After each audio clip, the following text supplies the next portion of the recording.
बेटियां भगवान की अनमोल देन है।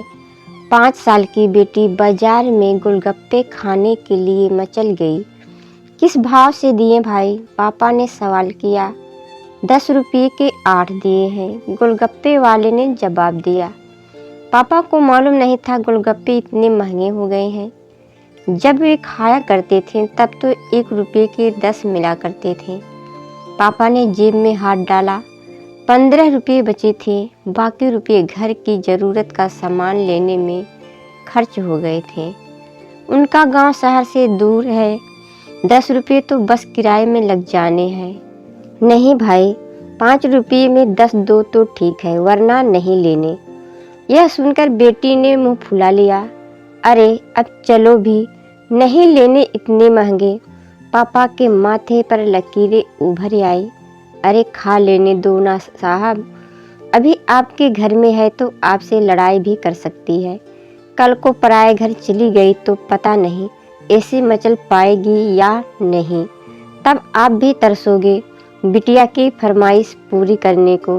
गोलगप्पे वाले के शब्द थे तो चुभने वाले, पर उन्हें सुनकर पापा को अपनी बड़ी बेटी की याद आ गई, जिसकी शादी उसने 3 साल पहले एक खाते पीते पढ़े लिखे परिवार में की थी। उन्होंने पहले साल से ही उसे छोटी छोटी बातों पर सताना शुरू कर दिया था।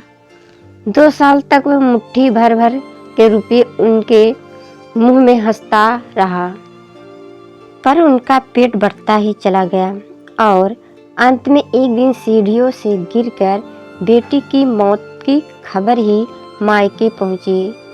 आज वह छटपटाता है कि उसकी वह बेटी फिर से उसके पास लौट आए और वह चुन चुन कर उसकी सारी अधूरी इच्छाएं पूरी कर दे। पर वह अच्छी तरह जानता है कि अब वह यह असंभव है। दे दूं क्या बाबूजी? गोलगप्पे वाले की आवाज़ से पापा की तंद्रा टूटी। रुको भाई, 2 मिनट। पापा पास ही पंसारी की दुकान थी, उस पर गए जहाँ से ज़रूरत का सामान खरीदा था।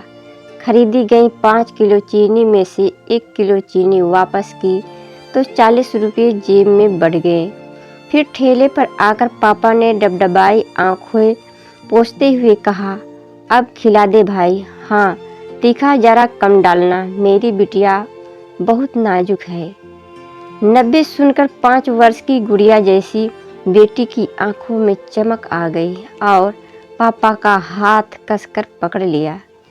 जब तक बेटी हमारे घर है, उनकी हर इच्छा जरूरी पूरी करें।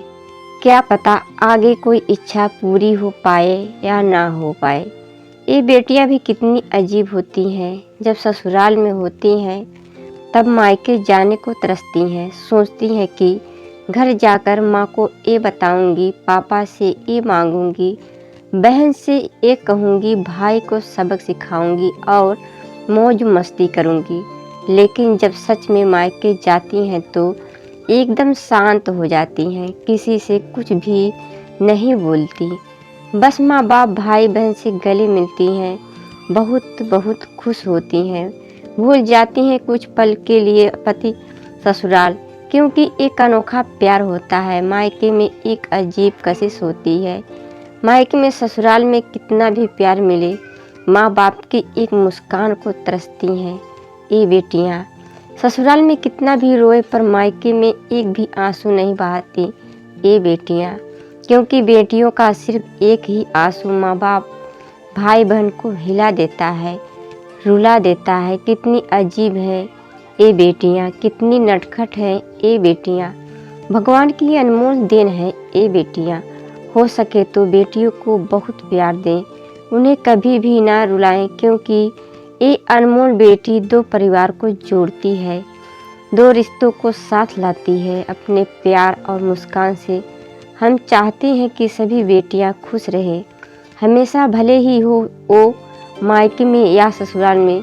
खुशकिस्मत है वो जो बेटी के बाप है, उन्हें भरपूर प्यार दे, दुलार करे और यही व्यवहार अपनी पत्नी के साथ भी करें, क्योंकि वो भी किसी की बेटी है और अपने पिता को छोड़कर आपके साथ पूरी ज़िंदगी बिताने आई है। उसके पिता की सारी उम्मीदें सिर्फ और सिर्फ आपसे हैं। अगर ये पोस्ट दिल को छू गया हो तो और लोगों के साथ शेयर करें।